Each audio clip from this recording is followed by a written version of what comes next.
సంక్రాంతి రోజున మా ఆదివాసీలు పాటించే ఆచారాలను, తర్వాత రోజు జరిపే బుడియా పొరోబును అండ్ పండుగ రోజున ఆడే దింసా నృత్యాన్ని మీకు ఈ వీడియోలో పూర్తిగా చూపించబోతున్నాను. ఇలాంటి ఆచారాలు, సాంప్రదాయాలను పాటించటం వెనుక ఒక ఆసక్తికరమైన కథ కూడా దాగి ఉంది. వీడియో చాలా ఇంట్రెస్టింగ్ గా ఉండబోతుంది, సో లాస్ట్ వరకు చూడండి. మనం సినిమాల్లో చూసినట్టుగానే పూర్వకాలంలో ఆదివాసీ గిరిజన ప్రజలు కొన్ని తెగలుగా, ముఠాలుగా విభజించబడి పాలించబడేవారు. ఈ క్రమంలోనే ప్రాంతాన్ని బట్టి ఆచారాలు, సాంప్రదాయాలు కూడా కొంచెం మారుతూ వచ్చాయి. అందులో ఈ సంక్రాంతి పండుగ ఆచారాలు కూడా ఒకటి. సో ఈ వీడియోలో ఒక ఆదివాసీ తెగకు చెందిన సంక్రాంతి ఫెస్టివల్ వాళ్ళ గ్రామంలో ఎలా సెలబ్రేట్ చేశారు అన్నదే మనం ఈ వీడియోలో చూడబోతున్నాం. ఈ కల్చర్ నాకు ఎందుకు అంతలా నచ్చింది అంటే, సంక్రాంతి పండుగను జస్ట్ సింపుల్ గా జరిపేయకుండా పూర్వకాలంలో అసలు మనుషులు ఎలా ఉండేవారు, అడవిలో జంతువుల్ని ఎలా వేటాడేవారు, రాజుగారు గుర్రంపై ఎలా స్వారీ చేసేవారు, మనుషుల లైంగిక అవయవాలను ఇలా చూపించటం వెనుక ఉన్న కారణమేమిటి, ఇదంతా ప్రత్యక్షంగా జనమందరికీ అర్థమయ్యే రీతిలో చాలా చక్కగా చూపించారు. అయితే ఇప్పుడు సంక్రాంతికి ముందు నుంచి సంక్రాంతి ముగిసే వరకు ఏ రోజు ఏం జరుగుతాయో అన్నది క్లియర్ గా సార్ మాటల్లో తెలుసుకుందాం. అలాగే ఈ ప్రతి పండగ చాలా మంది కొత్త బట్టలు వేసుకుంటారు, కానీ మా గిరిజనులు మాత్రం ఈ సంక్రాంతి పండగ కొత్త బట్టలు వేసుకుంటాం. సంవత్సరం మొత్తం ఒకసారి కొత్త బట్టలు సంపాదించిన డబ్బంతా ఈ సంక్రాంతి పండుగ కొనుక్కుంటాం. ఇల్లు వాకలు శుభ్రం పరుచుకుంటాం. తర్వాత అటవీకి వెళ్ళి ఆ పండగ పూటల్లో ఎవరు కూడా పాత్రలు భోంచారు, డొప్పలోనే భోంచేస్తామట. డొప్ప అంటే అడ్డాకుళ్ళు తీసుకుంటా అక్కడ భోంచేస్తామట. ఈసారి సింపుల్ గా ఏం చెప్తున్నారంటే, సంక్రాంతి రాబోతుంది అనగా ముందే ఇళ్లకు రంగులు వేయటం, ఇంటిని శుభ్రపరచటం లాంటివి చేసి కొండకు వెళ్లి అడ్డాకులు, దుంపలు, బొడ్డంగి పురుగులు మొదలైనవి సేకరిస్తామని చెప్పారు. అండ్ అప్పట్లో ఈ సంక్రాంతి పండుగను దాదాపు నెల రోజుల వరకు జరిపేవారంట. కానీ కాలక్రమేణా ప్రస్తుతం వారం రోజుల వరకు జరుపుతున్నారు. అయితే ఈ సంక్రాంతి పండుగ నాడు జరుపుతున్న ఈ విన్యాసాలు దేనికి అనే అడగ్గా ఆయన ఏం చెప్పారంటే, పూర్వకాలంలో ఆయా ప్రాంతాన్ని పాలించే రాజును ఎక్కడికైనా తీసుకువెళ్లాలంటే పల్లకి పైన ఎలా తీసుకువెళ్లేవారు అని, ఒక గ్రామం నుంచి మరో గ్రామానికి వీళ్ల ప్రయాణం ఎలా ఉండేదో ప్రస్తుతం ఈ ప్రాంతంలో ఉండే పిల్లలకు తెలిసేలా చేసేందుకే ఇలా ఏర్పాటు చేశారు.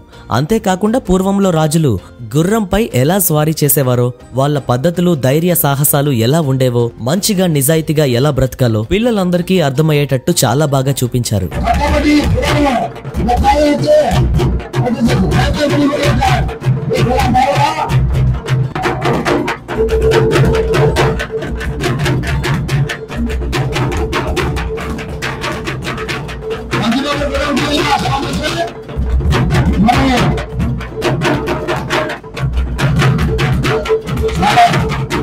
అండ్ ఇప్పుడు మీరు చూస్తున్నది జింక.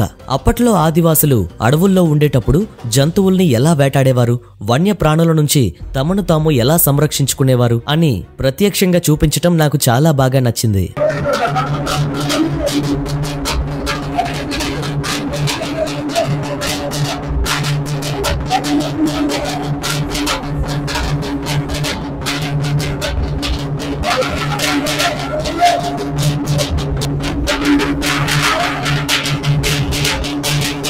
బై ద వే, ఇప్పుడు మనం చూస్తున్న ఈ జంతువుల ఆకృతులు అన్నీ కూడా ఈ ఊరి ప్రజలే స్వయంగా చెక్కలతో తయారు చేస్తారు.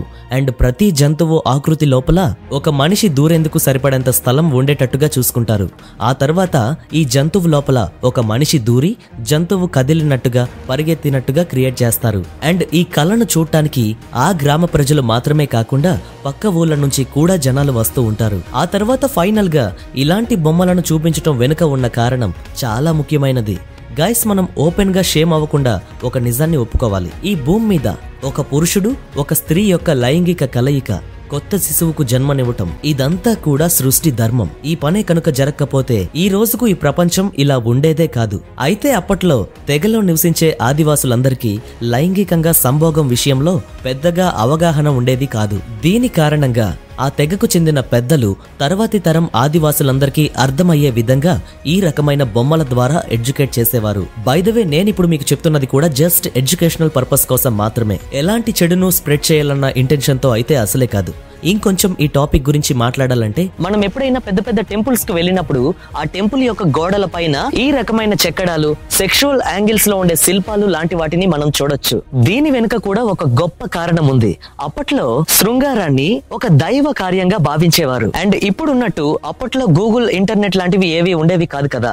ఇప్పుడైతే మనకు ఏ విషయం తెలుసుకోవాలన్నా జస్ట్ గూగుల్ చేసేస్తున్నాం. కానీ అప్పట్లో ఈ శృంగారం మీద అవగాహన కలిగించటం కోసం రకరకాల భంగిమల్లో ఇలా మీరు ఇప్పుడు చూస్తున్న విధంగా దేవాలయాలపై విగ్రహాల్లాగా చెక్కేవారు. అంతేకాకుండా పూర్వకాలంలో స్త్రీ సంభోగం లేని వారిని పాపుల్లాగా గుర్తించేవారు. అంతేకాకుండా అప్పట్లో దైవ భక్తి ఎక్కువగా ఉండే వాళ్ళు మాత్రమే దేవాలయాలను దర్శించుకునేవారు. సో ఇలా దేవుని మీద భక్తితో శృంగార జీవితాన్ని ఎక్కడ మర్చిపోతారో అన్న ఆలోచనతో కూడా ఇలాంటి శిల్పాలను చెక్కేవారు. అలా వాటి వెనుక ఎంతటి గొప్ప కారణాలు దాగి ఉన్నాయో మా ఆదివాసీ ప్రజలు ఇలాంటి ఆచారాలను పాటించడం వెనుక కూడా ఇంతే గొప్ప కారణం దాగి ఉంది. ఇలా సంక్రాంతి పండుగ చాలా ప్రత్యేకంగా జరుగుతుంది. ఆ తరువాత రోజు కనుమ. ఈ రోజునే మా ప్రాంతంలో బుడియా పొరోబును జరుపుతారు. పొరోబ్ అంటే మా భాషలో పండుగ అని అర్థం. సంక్రాంతి మరుసటి రోజున ఊళ్ళో పిల్లలందరూ గ్రూప్స్ గా ఫామ్ అయ్యి వింత వింతగా వేషాలు వేసుకుని పాటలు పాడుకుంటూ డప్పులు మోగిస్తూ ఇంటింటికి వెళ్లి బియ్యం, డబ్బులు, ఉల్లిపాయలు, టమాటీలు మొదలైనవి అడుగుతారు.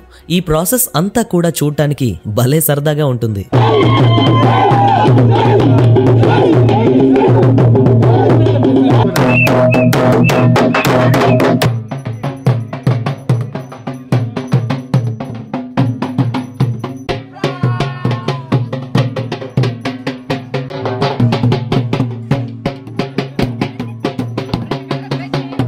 అలా అందరినీ అడగటం పూర్తయిన తర్వాత ఆ బియ్యం, డబ్బులు మొత్తాన్ని పోగు చేసి ఊరికి దూరంగా పోయి మంచిగా కూరగాయలు లాంటివి ఆ డబ్బులతో కొనుక్కొని సంతోషంగా వాళ్లే అక్కడ వండుకొని ఫుల్ గా తినేసి మళ్ళీ ఊరికి వస్తారు.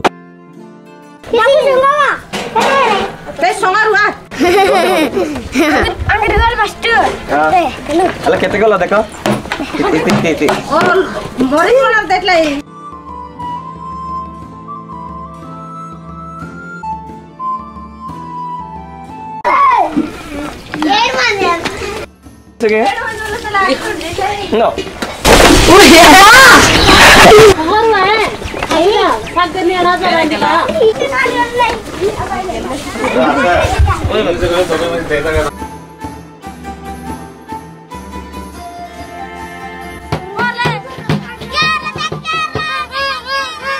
బియ్యము, ఉల్లిపాయలు, టమాటా దాట్లోకి సిరియస్ చేసి ఇంకేముత్తుకోలే. ఇదంతా జరిగేలోపు సాయంత్రం అయిపోతుంది. అన్నట్టు చెప్పటం మర్చిపోయా, ఈ సంక్రాంతి టైంలోనే ప్రతి ఇంట్లోనూ కూడా వాళ్ళ స్తోమతకు సరిపడా పిండి వంటలను చేసుకుంటారు. అండ్ చేసుకున్న పిండి వంటలను ఇరుగు పొరుగు వారితో పంచుకుంటారు. అండ్ ఈ సంక్రాంతి పండుగ ఉన్న నాళ్ళు కూడా మా గ్రామాల్లో దింసా కూడా ఆడుతూ ఉంటారు. అది కూడా సాయంత్రం నుంచి రాత్రి వరకు. ఈ దింసా నృత్యం గురించి మీలో చాలా మందికి తెలిసే ఉంటుంది.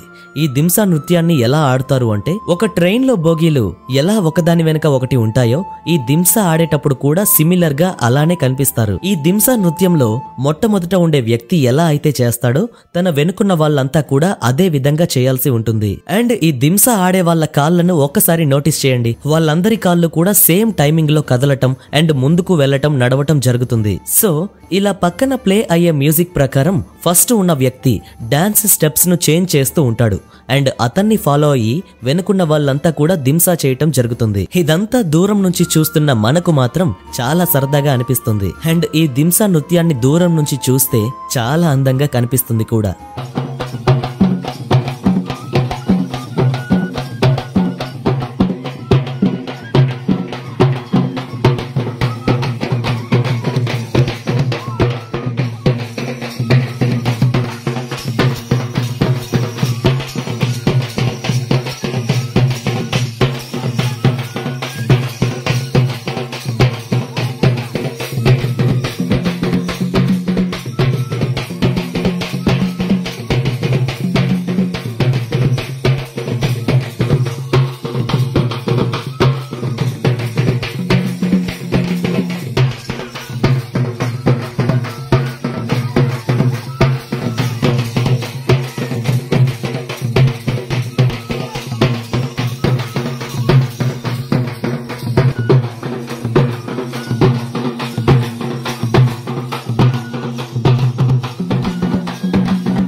ఇది గైస్ ఈ రోజు వీడియో.